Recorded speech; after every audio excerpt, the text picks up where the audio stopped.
الو جناب دیوان سالار، اگه تا بن دندون مدیونتون نبودم اصلا خودم و قاطی این بازی ها نمی کردم. ولی شما خیلی کار واسه ما کردین. اسمت چیه؟ اسمم؟ چه فرقی میکنه؟ شما اینقدر دست زیر دست دارین که اسم ما گمه توشون. حالا این بیوقتی شب حرف حسابت چیه؟ راستش آدم میمیره و زنده میشه که یه همچین چیزایی رو بخواد بگه، اما چاره ای نیست. قضیه ناموسیه. باز گفت این عروس شما نمک خورده نمکتون شکسته. حیفه که خونش تو رگ میراثخور فامیل شما باشه. چی بگم؟ یه شبایی وعده میکنه با نامزد سابقش، این پسر چی اسمش؟ فراد دماوندی. شرممه ولی واقعیته. یعنی مخلص کلون هنوز با این یارو پسر جیگوله جیک و پیکش میشه.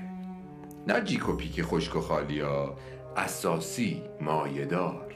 همین امشب تو رستوران باباش جمشید با همدیگه قرار گذاشتن. باورتون نمیشه نه؟ مدرکشو گذاشتم تو حیاط پشت در اتاقتون رو میز کنار گلدون توی پاکت اخرایی رنگ. الو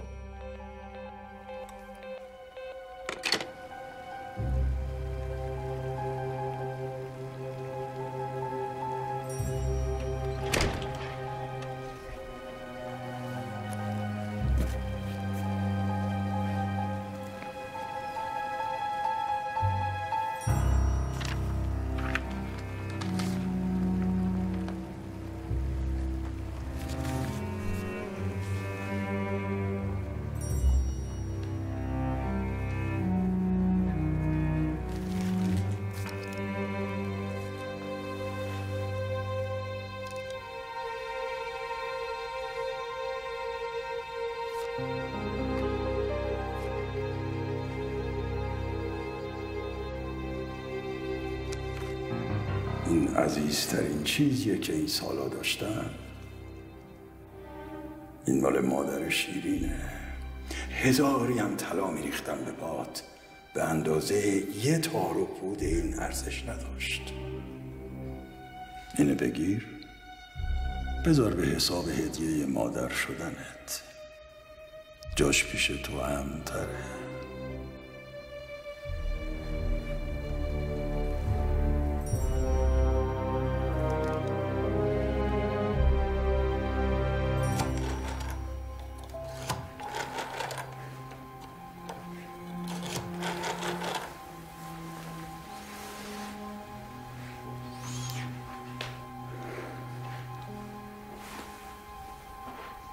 جواب نمیده آقا، جواب نمیده.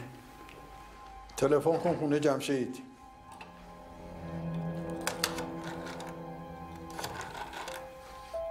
الو جمشید خان، سلام. ببخشید نصف شبی مزاحم شدم. میخواستم بپرسم ببینم شهرزاد خانم فردا کبیر رو میاره اینجا پیش بزرگ آقا؟ اونجا نیستن؟ باشه، نه خیلی ممنون. نه چیزی نیست، قربان شما. خداحافظ. آقا میگن خونه خودشونن. موضوع چیه؟ بماند. قباد خبر کن، باید بریم جایی. چشم.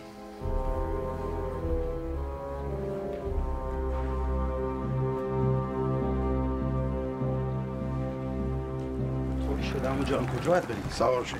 آقا اگه موضوع جدیه بگم تا بچه ها بیان. عالم آدم کوس و رسوایی بزنن لازم بکرد.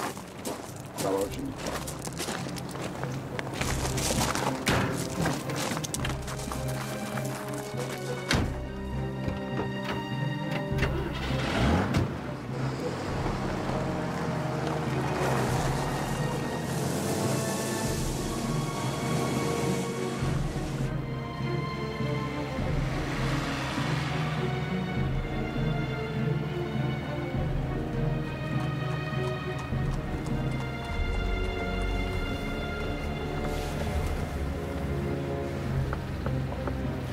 عمو جان نمیخوایم بگیم موضوع چیه؟ موضوع بی غیرتی توه. اصلا انگار نه انگار. سرتو کردی زیر برف، دنبالشت کردی هوا که کفتراتوش دونه کنن. چرا آخه مگه چی کار کردم عمو جان؟ آقاش من چیکار کردم؟ الان نه یک کلمه میخوام بگم نه یک کلمه بشنوم. روشن میشه. تندتر برو.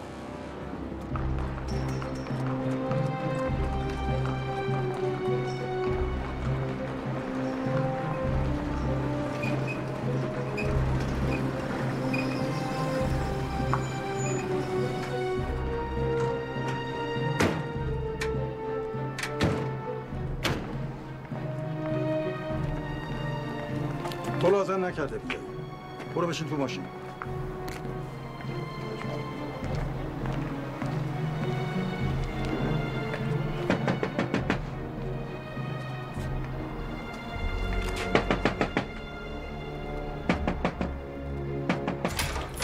سلام آقا، خوش اومدید. امشب بعد از تعطیلی رستوران کسی اومده اینجا؟ نه آقا. مطمئنی؟ نه آقا. بالاخره اومده یا نیومده؟ نمیدونم آقا.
بزرگ آقا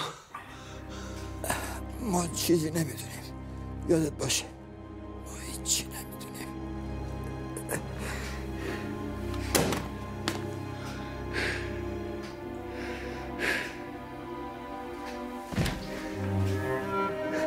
ابو جون، ابو صدا میشنوی؟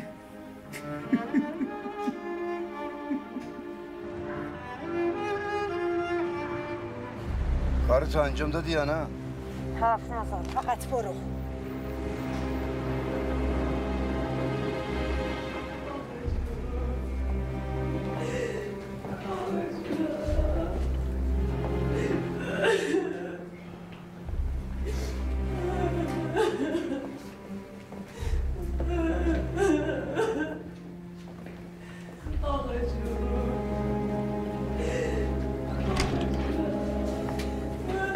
خسته نباشه. ریپورت چک کردم.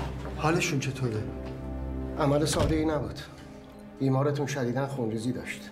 اما به هر ترتیب بود فعلا جلوشو گرفتیم. چقدر امید دارین شما؟ تمام سعیمون نمی‌کنیم. باید ببینیم چی میشه. فعلا با اجازت.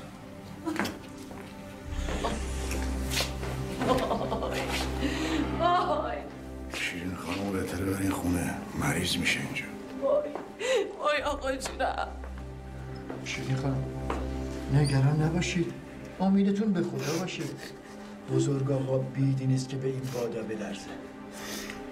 چه جرأتی پا شدی اومدی اینجا؟ شما دخترتون بزرگترین دشمنای من و آقا جونم هستین. اصلا از کجا من کار شما نباشه ها؟ مگر چرا باید تو اون رستوران شب بشی منو سرش بیاد؟ پاشو بریم خونه. نمیخوام. پاشو بریم. پاشو. پاشو.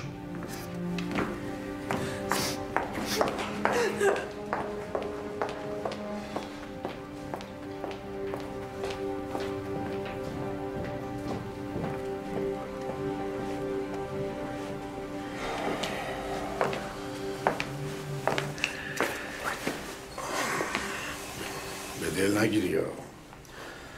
آدم آشفته احوال که زبونش به قاعده نیست که. پاشو بریم یه سری به حشمت بزنیم. پاشو. آره بریم.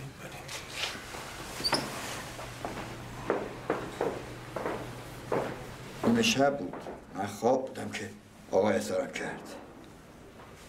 احوالاتشون خوب نبود، هیچی نمیگفتن، اخلاقشون اینطوریه. یعنی اگه آتیش فشان توش باشه یه جرقه به زبونش نمیاد دیگه. بعدم به من آقا باید گفت بریم که ما هم خدمتشون رفتیم. بقیه‌شم که گفتم خدمتون. طرف صورتشو پوشونده بود، میخواست بزنه، به قصد کشت که اگه قباد سر نمیرسید خدا بدن چی میشد. وقتی شما رو احضار کردن شبونه حرفی نزدن که دلالت کنه به موضوعی مسبوق به سابقه، اشاره‌ای، نکته‌ای؟ نه هیچی. شما آقا رو نمیشناسی. وقتی بخواد کسی از سر درونش مطلع نشه 40 تا قفل رو زبونش میذاره. شما شخصا شکتون به کسی نمیره؟ کسی که پیش از این تهدید کرده باشه ایشونو؟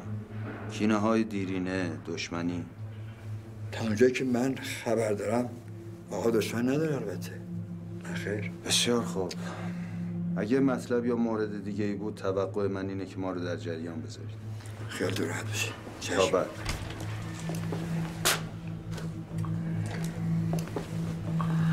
مثل این که ما بعد موقع اومدیم. نه اتفاقا به موقع است. شما باید صاحب رستوران باشید. با اجازهتون. ولی به جون بچه ها من رو هم خبر نداره که چه اتفاقی افتاده. نصف شبی بزرگ آقا زنگ زدن که من یه سر نوامو ببرم امارتشون. همین. بله، شواهد گواهی میده که زارب یا زاربین قفل در پشتی رو شکوندن. بله میبینی. پس شما جز مظنونین نیستید. ولی تا پایان بازجویی حق خروج از شهر رو ندارید. باشه.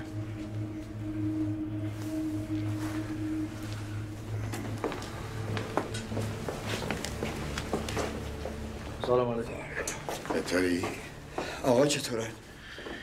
فعلا که چیزی معلوم نیست. دکتر میگه باید منتظر باشیم تا ببینیم چی میشه. پناه بر خدا. کمک آقا نشم. میگم نمیخوای یه روز دیگه اینجا باشی بهتر شی؟ خیلی کار داریم. خیلی خوب، پس من برم کار ترخیص رو انجام بدم. باشه. مراقب باش.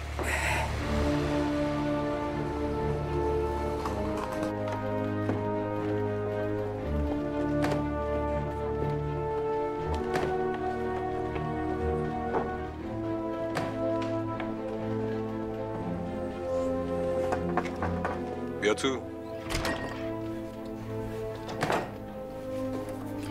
روز بخیر.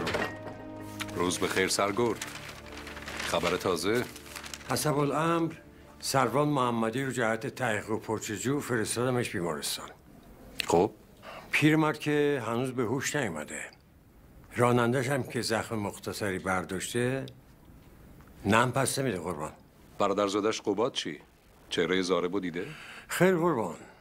زارب گویا نقاب به صورتی زده بوده. و دیگه؟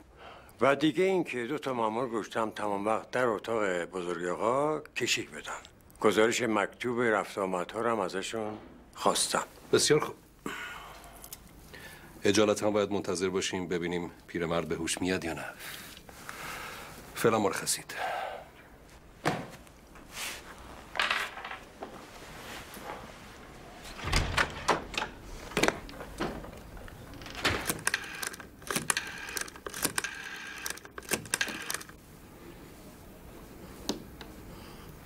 گند زدید، گند.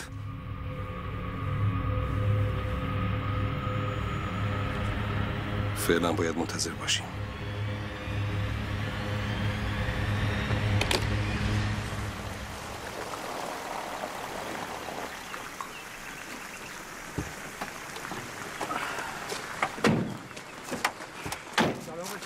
سلام علیکم. سلام علیکم. قربون شما. حالا بزرگ آقا چطور؟ بزرگ آقا فقط دعا کنیم، فقط دعا. امیدواریم به خدا که فرجی بشه. سلام. سلام علیکم. سلام علیکم. شهرزاد بابا، این شیرین خانم الان حال روز خوبی نداره. یه وقت چیزی گفت تو کوتاه یا جواب نده بابا. من برم بچه‌ها منتظرم. من نمیدونم با این اوصاف اصلا اومدن من لازم بود. لازم تره. منظورم اینه که دیدن من برای شیرین تسکین نیست که اینو درد. برای شیرین اینجا نیستی، تو برای عموی شوهرت اینجایی. بعدش هم تو رستوران آقا جونت این اتفاق افتاده. باید یه جوری در دهن مردم بسته شه. در دهن مردم با سیریش هم بسته نمیشه مادر من. لعنت به شیطون یکه به دکم. سلام علیکم. سلام آقا حسین. سلام مادر جون، حالت خوبه؟ شما چرا اینجا وایسادین؟ چی بگم خانم جون، من اینجوری بچه بغل اینجا وایسادم شما بگین. یه وقتی اربابجویی کسی تصادفاً اینجا رد شه منو ببینه آبروی کل خاندان میره. خب نمیاد دست این حامیرا. مامان دوباره چی از حامیرا شروع کردی؟ چرا انقدر دیر کردین؟ نیم ساعت برای خودم بالا تک تنها وایسادم قور. تو چرا جلو دویدی اومدی سب می‌کردی همه با هم؟ حالا بیا خوبی کن. حامیرا خانم. بله. بابا یه دقیقه نمیخوای به این بچه رو بگیری؟ من کت و کول افتادم. 2 دقیقه قبل تو باشه. خب نیم کیلو بچه بغل خری کوب که بلند نکردی. اینقدر داری گندش می‌کنی. بچه‌مو چشم می‌زنی موشنگ خان. بابا من از کت و کول افتادم، این کمرم دیگه درد گرفت. یه دقیقه بیا رو پای خودت واسه. خب بلد نیست. بیا واسه یاد میگیری. واسه منو بذاری زمین به مامان میگم. سلام علیکم. سلام علیکم. بفرمایید خواهش میکنم. بفرمایید. تمنا میکنم بفرمایید. سلام. سلام شیرین خانم. حالش خوبه؟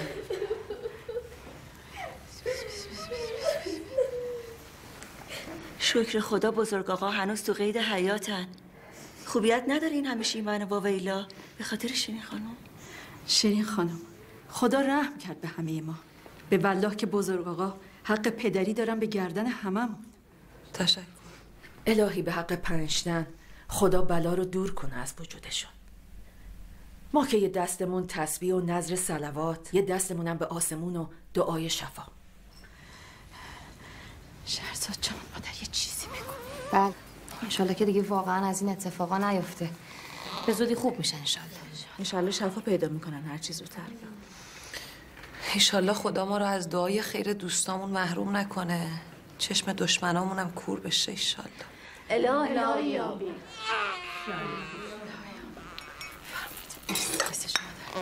اکرم برو کبیر رو بیار بده بغل.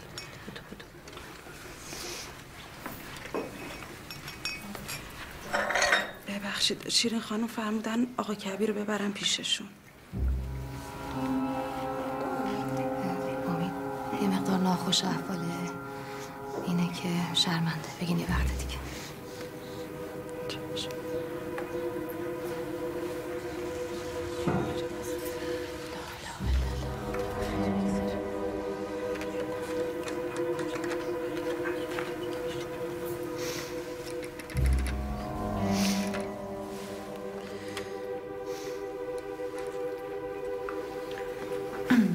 آقا جونم واسه من هم مادر بود هم پدر. خدا مادر آقا رو بیامرزه. خوب شد مادرم بنده خدا نیست این روزا رو ببینه. دلش عین برگ گل نازک بود. طاقت عطسه ما رو نداشت، چه برسه به این حال آقا جونم. اون موقع مهر و محبت مادری واقعی بود دیگه، مثل الان که نبود. یه ذره ناخوش می شدیم ما، خانم جونم رنگش می شد عین گچ دیوار. 1 هفته از خواب و خوراک می افت. بیچاره کی حال آرابیرا و ددر دودور رفتن داشت. آره والا مادرای قدیم واقعا.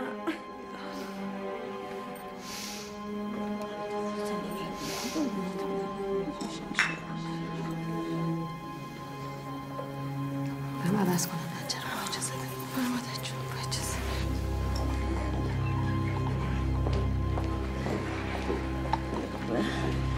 میگم حالا معلوم شده کار کدوم از خدا بیخبری بوده؟ فقط میدونیم هر چی شده تو رستورانی که داریم آقا جمشید اینا بگردونن شده. فقط همین رو میدونیم. بفرمایید چایی خواهش می‌کنم. بفرمایید چایی.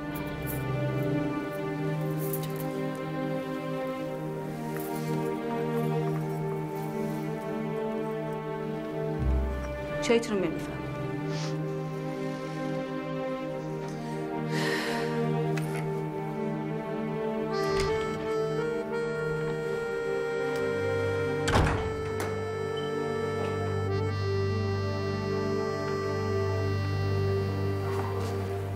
شهرزاد قباد سلام.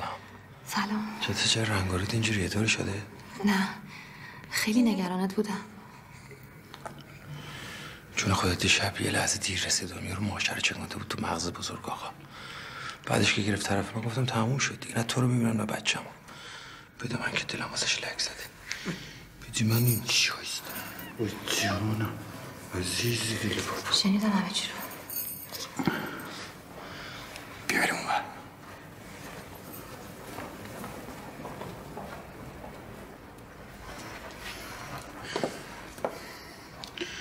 شهرزاد من واقعا ازت معذرت میخوام. دیشب نمیدونم چی شد یا اونجوری گر گرفتم. اشکال نداره. به خودم گفتم خب احمق و اگه ریگی به کفشش باشه که خودش نمیاد بهت بگه. قباد چه ریگی؟ ولی اگه ریگی به کفشت باشه وقتی که هیچ چاره‌ای ندارم ها، مجبورم اول خودمو بکشم بعد تو رو. مثل فیلم ها حرف میزنه. بدش بیا ماما. فیلم ها رو مرسو قصه امثال ماها میسازن دیگه. امشب من هر طوری شده میخوام بزنم بیرون بیام پیش تو. بس دیگه طاقتم داغ شده. خب این که خلاف قاعده و قانون بزرگ آقاست. هفته یه روز. اولا دل قاعده قانون خودشو داره. دوما بزرگ آقا الان بنده خدا بیهوش رو تخت بیمارستان افتاده. اصلا معلوم نیست عمرش به دنیا باشه نباشه.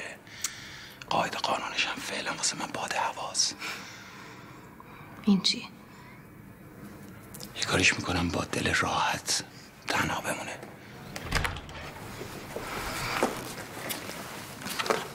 سلام آقا. مامان خانم. بله.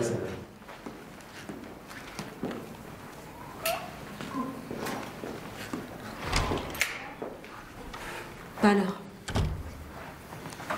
اوضاع و شرایطی که میبینی چجوریه؟ بله.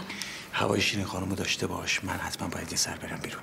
سربند این اتفاقاتی که برای بزرگ آقا افتاده با چند تا از آدماش برای کار ضروری حتما باید برم جایی. اگه شیرین خانم سراغ منو گرفت بگو که اینجوریه داستان. بله. ولی از اونجا میخوام برم بیمارستان. شایدم تا صبح پیش همو جون موندم. بله چشم. شما این زنزوله ها رفتن یه سنبول تیوی گلگاف زبونی چیز درست کن بده شیرین بخوره. هرچی بیشتر بتونه بخوابه براش بهتر. بله چشم. آقا حتما. پای مجلس شما یاد نده چی گفتم. چشم.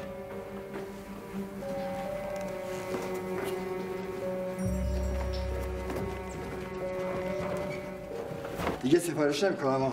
خیلی خوب خط نیستم فهمیدم. برو جو. سلام آقا. سلام چطوری؟ سلام آقایش من. بعد نبینی زنده باشی. نگران ندار گرمه. بوی سیگار میاد. برش بیرون. حرفایی که بزرگ آقا تو ماشین بار من کرد واسه چی بود؟ من بی غیرتم. میخواست فقط قلقلکت بده. توش هیچی نبود. اگه بود من میدونستم. اما اینو هیچ تعریف نکن. بابا بچه‌م مگه؟ یادت باشه کلش یه جمله است. اگه تو نبودی الان بزرگ آقایی هم نبود. خب مگه غیر اینه؟ نه همینه. کجایی بود؟ سیگار دارم؟ گوشنگ خواه؟ بله آقا اشمت. تشریف بیارین؟ آقا مزاحم نباشیم ما. اختیاده سیگارم بیرون خاموش کن دل بیاد. چشم. دست شما در نکن. بابا مگه ما مرد نیستی؟ چرا بابا؟ پس چرا نمیریم تو مردونه؟ تو جیش بیش نداری؟ بریم یه جیش بکن. سایش بالا سرمون باشه. درست میشه آقا. امروز من از آقا قباد خواستم که توی جمع باشه. اگه آقا قباد نبود بزرگ آقایی هم نبود. ایوالا آقا قباد. ایوالا. الحق که خون دیوان سالار تو رگاته قباد خان. گل کاشتی ها قباد. آره والا. بله. داشتم عرض میکردم که این تهاجم باید کار دونه درشتا باشه. نه این ریز پیزه های خنزر پنزری. حرفا خارجی میزنی هاشم آقا. دونه درشتر از بزرگ آقا. ما سرمونو کردیم زیر پتو. حواسمون نیست که تو این شلوغی ها یه عده به آلاف و لوف رسیدن. حواسمون نیست که یه عده دارن زیر پامونو خالی میکنن. هاشم آقا درست میگه. قبل از این شلوغی ها 28 مرداد شیروانی کجا بوده؟ بهبودی کجا بوده؟ خر و خاندان جفتشونو میکنیم تو قوطی. رخصت بده آقا اشمت. رخصت بدی دودمانشون فیتیل پیچه. ها والا. شیروانی که کاره نیست. کار بهبودیه. سر قضیه تغییر افت بعد به آقا رو قول افتاده. ده نده. بهبودی عددی نیست بخواد واسه بزرگ آقا شاخ شلو بکشه. اونم اینجوری. حالا عددی شده. خیلی حواسش جمعه. خیلی. داره ریشه میزنه. میخواد از ریشه بکنه. اگه آقا قباد نبود از ریشه زده بود. خب پس همه چی روشنه ها؟ کار بهبودیه دیگه. ما معطل چی هستیم الان؟ یکی زده 2 تا بهش میزنیم حساب کار دستش بیاد. بسپریم با ماشین روش رد شن. عجول نباش. فعلا که بزرگ آقا زنده است خدا رو شکر. صبر میکنیم هوشش بیاد سر جاش. دستور بده چه کار بکنیم چه کار نکنیم. تا به هوش اومدن بزرگ آقا که نمیتونیم همینجوری دست رو دست دشمن شاد بشینیم و هیچ کاری نکنیم. نمیتونیم که بیگدار به آب بزنیم. میتونیم؟ نمیتونیم. حالا چرا وایسادی؟ بفهم بشین بفرمایید. کمال بین چه یه رو عوض کن. آره بابا سرده.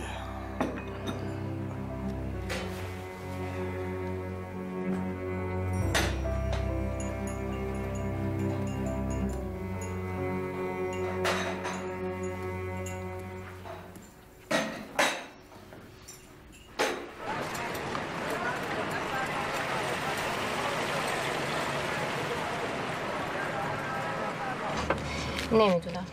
کار درستی نکردی دروغ گفتی بهش. اب نداره بابا. شیری خوشحال‌ترم میشه فکر کنه من موندم بیمارستان پیش بزرگ آقا. با اون همه مأمور گردن کلفته اونجا که بودن نبودن من توفیری نداره که. پس اینجوری چی میشه؟ همه راضی.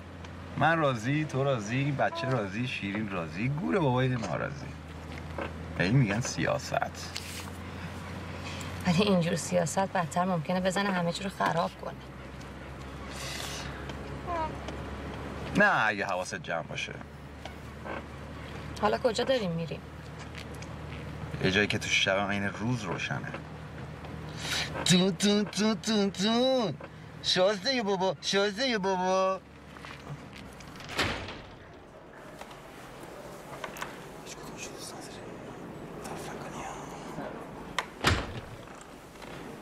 دست شما درد نکنم.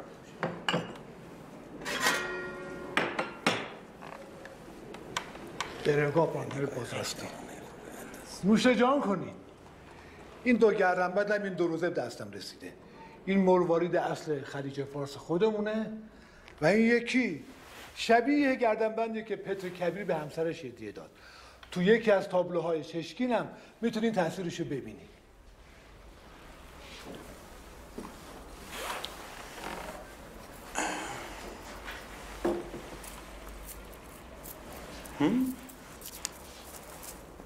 بذار اصلا نگاه کنم.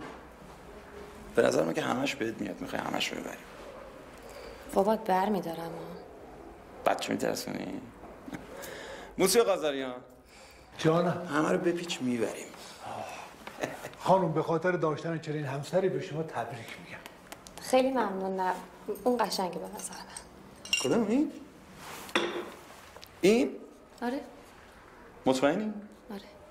این مال همون آقای شیشلیک بود؟ پتر کبیر به همسرش هدیه داده بود. همینو؟ تو نقاشی چشکین. ششکین. همینو میبریم.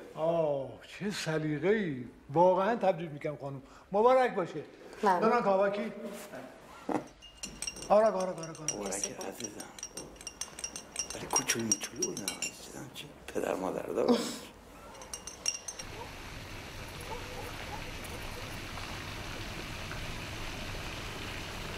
خانم ببخشید یه چیز میخوام بگم، میدونم الان وقتش نیست اما میترسم نگم دیر بشه.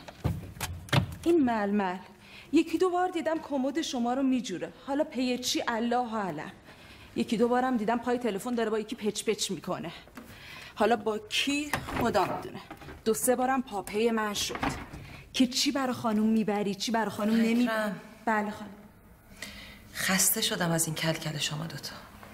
همین روزاست جلو پلاس جفتتون رو بدم دستتون بگم هری به سلامت. خانم اینقدر نگران نباشی، بزرگا بیدی نیست که به این بادا بلرزه. چی میگی تو؟ تیر خورده آقا جونم، به هوش نیومده هنوز. من اینجا چی کار میکنم؟ اصلا من باید برم بیمارستان. خانم آقا قباد اونجاست، انگار شما اونجایین. آره باز خوبه قباد هست، خیالم راحت تره. چه خوبم که سر شبی رفتن، معلوم بود دل تو دلشون نیست. با اولین سری مهمونا که میرفتن آقا قبادم رفتن. اولین سری مهمونا منظورت زنزولای جمشیده؟ چی میخوای بگی تو؟ خانم هیچی، همینطوری حرف بود به دهنم اومد. این حرفا لایقه خلاص ندهن. اوف بسته دیگه، پاشو برو. چشم خانم. خانم اینو براتون پر کردم، بقیه‌اش هم گذاشتم زیر تخت. خیلی خوب برو. میخواین لباساتون رو بذارم تو کمد خانم؟ نمیخوام، برو اکرم. چشم.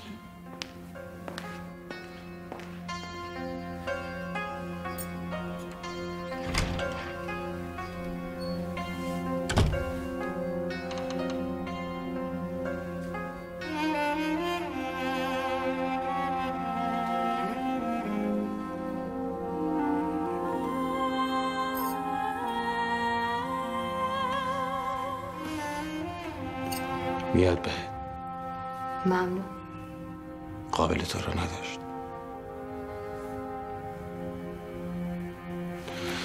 یه جوندارترش رو باید برمی‌داشتی ولی اینو دوست داشتم آخه. حالا شیرین بود قد تاپاله میخواست طلا برداره. خیلی خوب بابا اینطوری نگاه نکن. بای سرش نمیخوام حرف بزنم. با وجود تمام زخمایی که بزرگ آقا بهم زد نمیخواستم اینطوری بشه.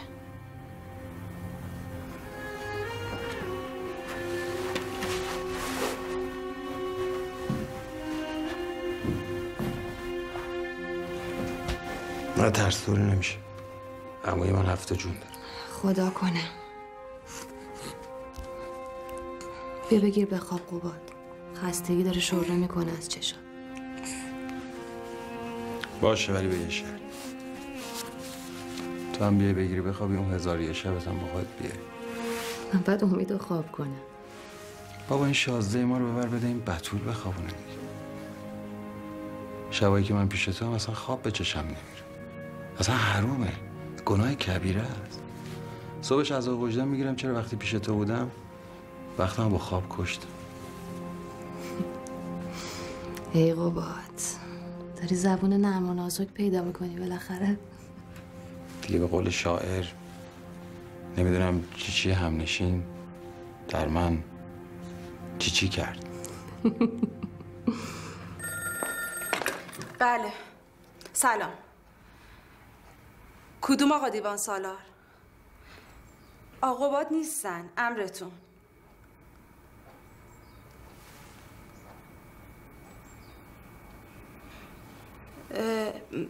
پس چند لحظه منتظر بمونین ببینم خانم چی امر میکنن.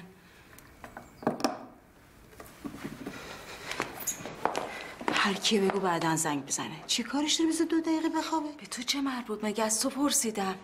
درواش یه ذره ادب نداره، معلوم نیست کجا بزرگ شده.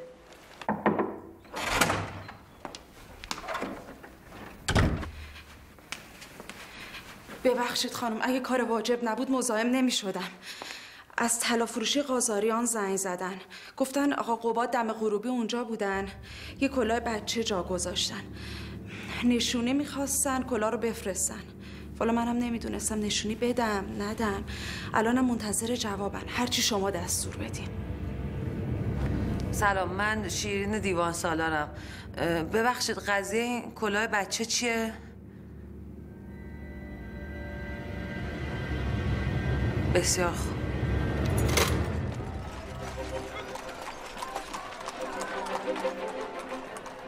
خوش آمدید.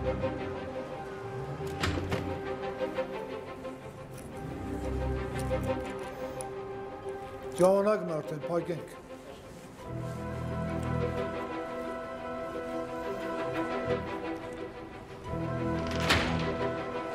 سلام خانم دیوان سالار. کلاه کو؟ چشم. بفرمایید بنشینید. نه من براتون قهوه بیارم. نه کلاه بیاری. بله. کخار گپش. حالا پدرتون چطوره؟ خوبن. شفا پیدا کردن انشالله؟ بهتر. خدا رو شکر. این هم کلاه. که اینجا بودن؟ دام غروب. چی کار داشتن؟ یه زنجیر با آویز طلا گرفتن. با پسند خانوم البته. خانوم دیوان سالار، خانوم کلاه.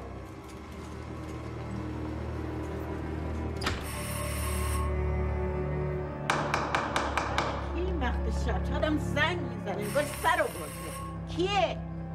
کیه اومدن؟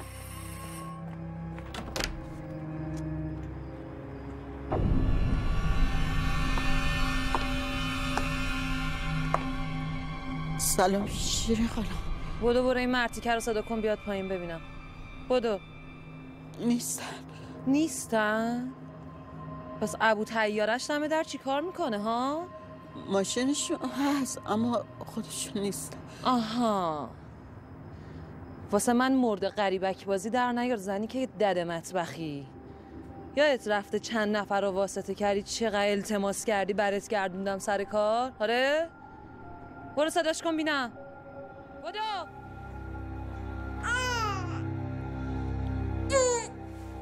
برو.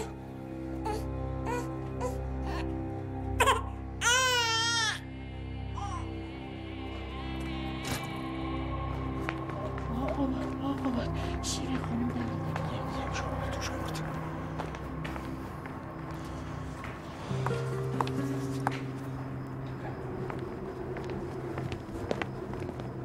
چیه شیرین خونه رو گذاشتی رو سرت؟ چی میخوای اینجا؟ چیکار میکنی؟ بی‌شرفی بابا، خیلی بی‌شرفی. صبر کن یه دقیقه بابا، صبر کن. موضوع اصلا اونطوری که تو فکر میکنی نیست. چجوریه؟ بنال ببینم چجوریه. بچه ناخوش احوال بود. چرت نگو، حرف مفت تحویل من نده. تو حرف نزن گوش کن. دارم بهت میگم بچه ناخوش احوال بود. باید میوردمش در مونگا دیگه. آره ارواح عمت تو گفتی و منم باور کردم. مرتی که یه دغل‌باز دروغگو. زشته جلوی همسایه‌ها. صداتو بیار پایین. زشته؟ ببخشید به چی داری نگاه میکنی؟ میخواین بفرمایید تو دمه در بده. بس خانوادگی عزیزم، بفرمایید برید سر خونه زندگیتون. کثافت. بی شرف بی همه چیز. یه دقیقه بریم تو. بیام تو؟ الان بارون نجاست هم سرم بباره پامو تو خونه افریته نمیذارم. چرا حرف حساب حالیت نمیشه زن؟ دارم بهت میگم داشتم میامدم بیمارستان دیگه. گوره بابات خندیدی که داشتی میومدی بیمارستان.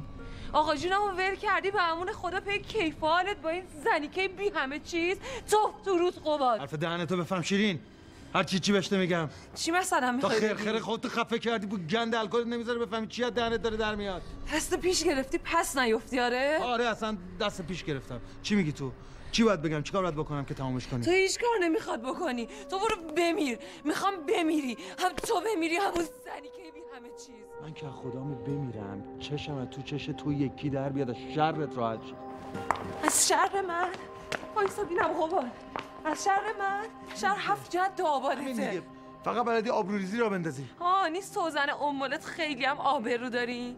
حالا خوبه کل محل میدونن استخفام صدقه سری آقا جون من بالا سرتونه. شیرین اون روی سگم بیاد بالا میذارم سگت بیاد بالا بلکه 2000 غیرت بزنه بیرون ازت. مرتی که حیفون هم آقا جونم هلوب کرد تو حلقومت.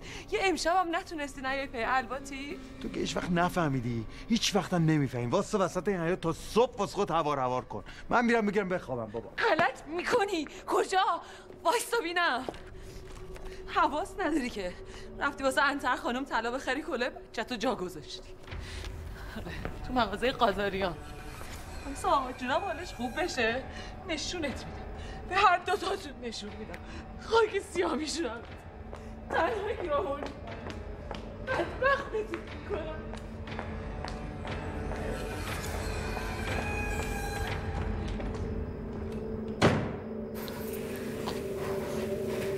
بتول خانم بگی یه دقیقه اینو.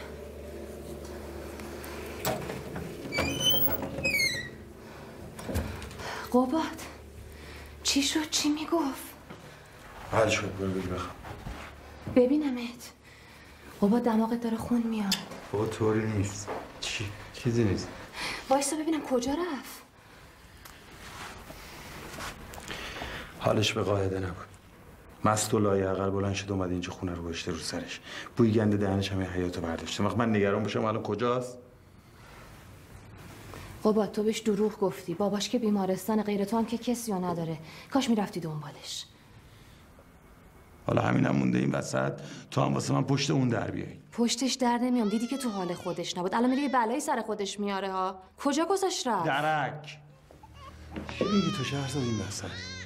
واسه من شدی کاسه داغ‌تر از آش؟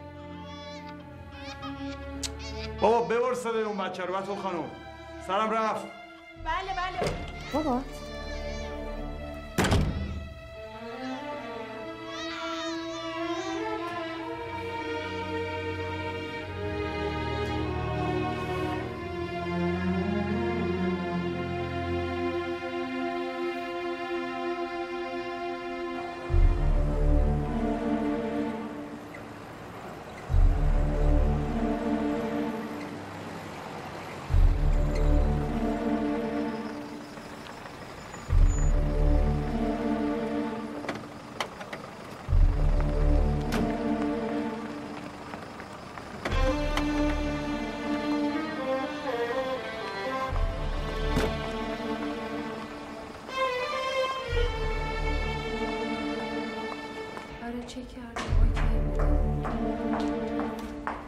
این خانم کجا داره میره؟ خانم کجا؟ خانم با شما. خانم با شما کجا؟ دستمو ول کن. تو کی هستی منو بازخواست میکنی؟ چه خبره خانم؟ آقا جونم کجاست؟ آقا جونت کیه؟ تو آقا جون منو نمیشناسی؟ تو بزرگ آقا رو نمیشناسی؟ واسه چی اینطوری پول میگیری ها؟ شیرین خانم من از شما معذرت میخوام. چون دختر جناب دیوان سالار هستن. ببخشید شما. شیرین خانم آقا جونم کجاست؟ آقا جون تو اتاقشه. اصلا تو اینجا چی کار میکنی؟ الان قباد میاد. حرف اونو نزن. آقا جونمو بگو، دلم باید جوری شور میزنه. حالش چطوره؟ حالش خوبه. چی شده آقا جونم؟ آقا جونم چی شده؟ چیزی نشده. شما برو منزل استراحت کن. همین الان نگی چی شده ها دوباره داد و بیداد میکنم. بشین.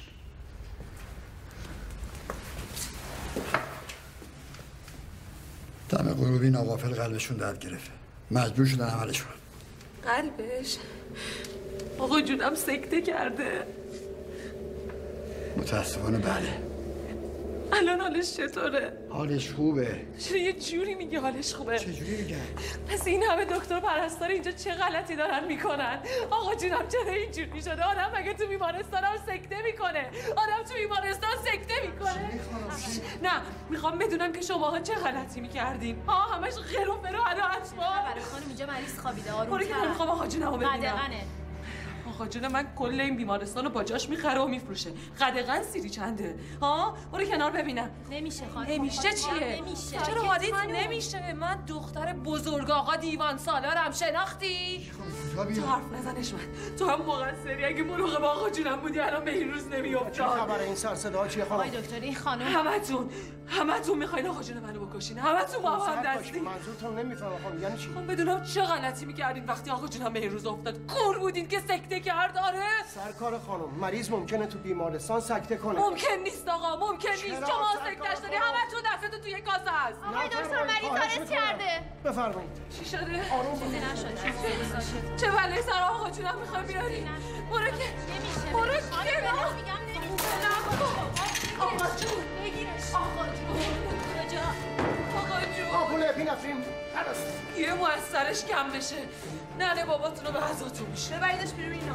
بیا آرام بخش به این خانم بزنید من کارمو بتونم بکنم. مادرت یه دقیقه اینجا. نکنی مردی داره آقا جونم رو میکشه کنی دیوونه توی دیوونه من نیستم دیوونه توی شما دیوونه شما خاطری آقا جون داره آقا جونم رو میکشه داره آقا جونم رو میکشه نه من دیوونه نیستم آقا جون آقا جونم همه تون با هم دیگه هم دستید همه تون با هم دیگه هم دستید آقا جون میکشم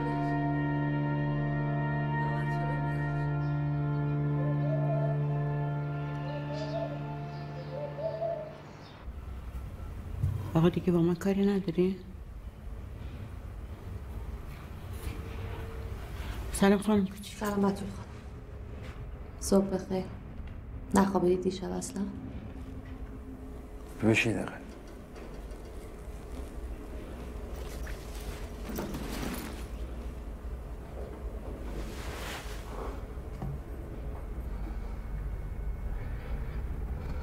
این هفته اول کلاس ها خیلی در هم بر همه. یه کلاسی هست یه کلاسی دیشب که تا صبح همجوری راه میرفتم خیلی فکر کردم. گمون همچین خیلی هم بیمیل نیستی زودتر از شر من خلاص شی. این چه حرفیه اول صبحی قباد؟ رو راست بگو. تو زندگی چیزی که زیاد شنیدم ناراستی بود. ولی میخوام رو راست بشنوم. خسته ای ازم؟ دلتو زدم؟ حوصله‌تو سر بردم؟ که مثل روز روشنه. دلت میخواد اگه بشه حتی بدی کاسه بشقابی ببرد. چی داری میگی؟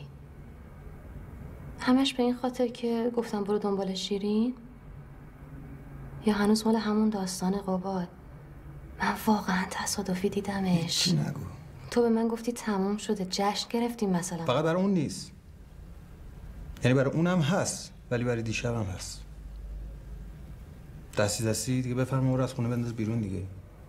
من دستی تو رو از خونه انداختم بیرون؟ به خاطر شیرین بود. یعنی تو به خاطر حوود که دیشب اومد اون قشقر را انداخت هرچی دهنش در اومد بار منو تو کرد خواستی من از خونه بندازی بیرون؟ بابا دیگه کی هستی؟ اولا اون زن قبل از اینکه هوای من باشه آدمه. خب ثانیاً به خاطر اون نبود که گفتم برو دنبالش، به خاطر خودمون بود. خودمون ها؟ بگو به جون امید. به جون امید. تا حالا اینطوری بهش فکر نکرده بود. پس دیگه حرفشو نزنیم. کلاست کی شروع میشه؟ 8:30. میخوای برسونمت بخترمو؟ نه. امید دیشب نذاش بخوابی نه؟ از باباش دلخور بود.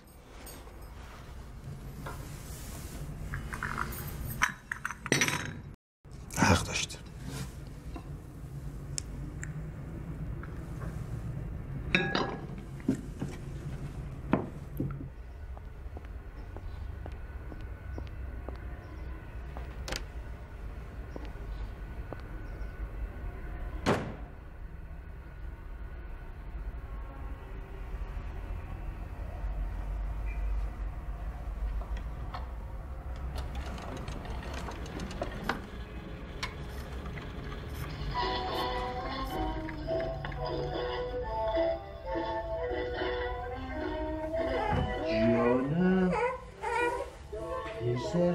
تاج سرم جونم چیه بابا؟ چی شده؟ بطول خانوم. بله آقا. بیاین یه لحظه. جونم بابا جون.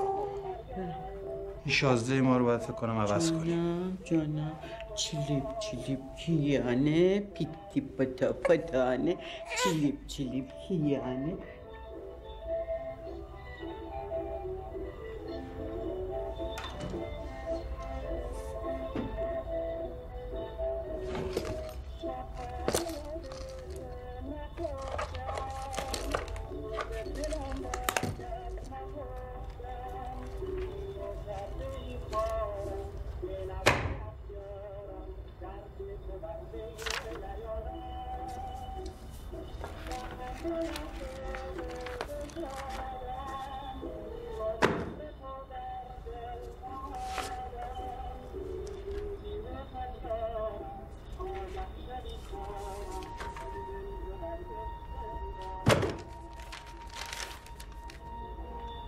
غزل نشنیدم پیش از تو، صدا اگر صدای تو باشد. نفس نکشیدم پیش از تو، هوا اگر هوای تو باشد. روی تو به روی من است، این یعنی دنیا بر من روی خوش نشان داده. برای شهرزاد نازنینم دماوندی.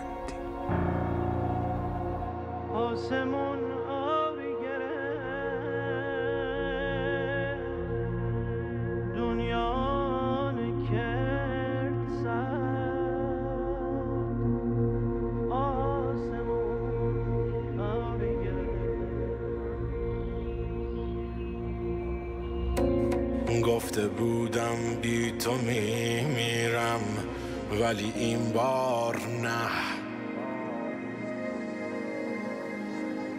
گفته بودی عاشقم هستی، ولی انگار نه. هرچه گویی دوستت دارم جز تکرار نیست. خوب نمیگیرم به این تکرار توتی وار نه. تا که پابندت شوم از خویش میرانی مرا. دوست دارم همدمت باشم ولی سربار نه. قصد رفتن کرده ای تا باز هم گویم بمان. بار دیگر میکنم خواهش ولی اصرار نه. گه مرا بز میزنی گه باز پیشم میکشی. آنچه دستت دادم نامش دل از افسار نه.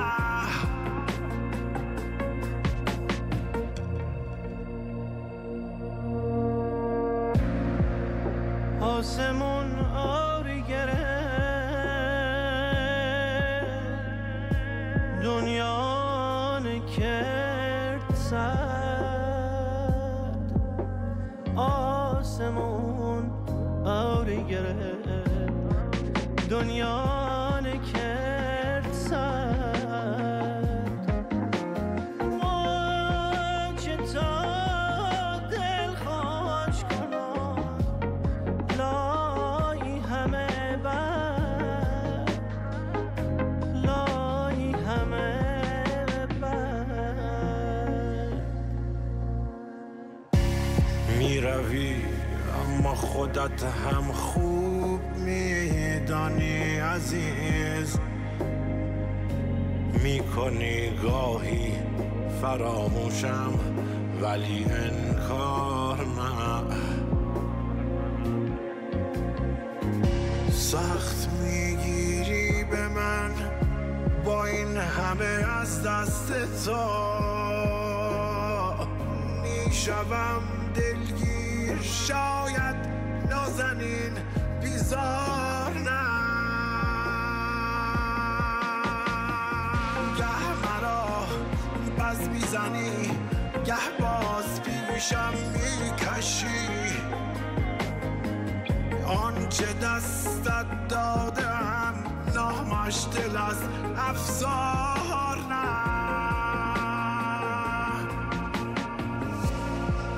دادم ای بی دادم ای من دم خمه تک.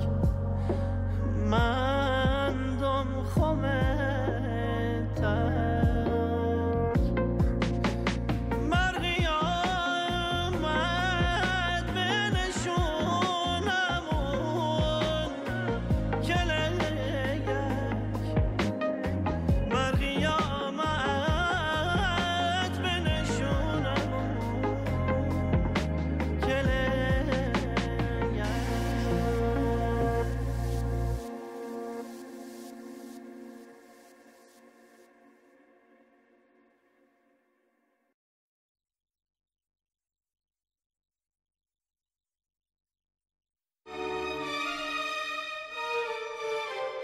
میخوام یارو فرهاد دماوندی رو ببینم. رفتم پیش پای شما. بهش میگه اگه یه جو، فقط یه جو مردونگی و جور بسه تو وجودشه، یه سرپا میشه میاد کلوب.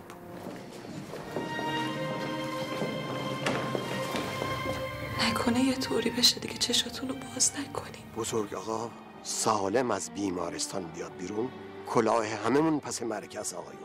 با تو هم صدای منو میشنوی؟ ببند دهن تو. یه دقیقه بشین ببینم چی میگی. تموم شد. تموم شد. تموم شد. من به درد زندگی تو نمیخورم. میخوام از زندگیت برم بیرون. خوب تو چشمای من نگاه کن ببین کی میخواد بفرستت به درک.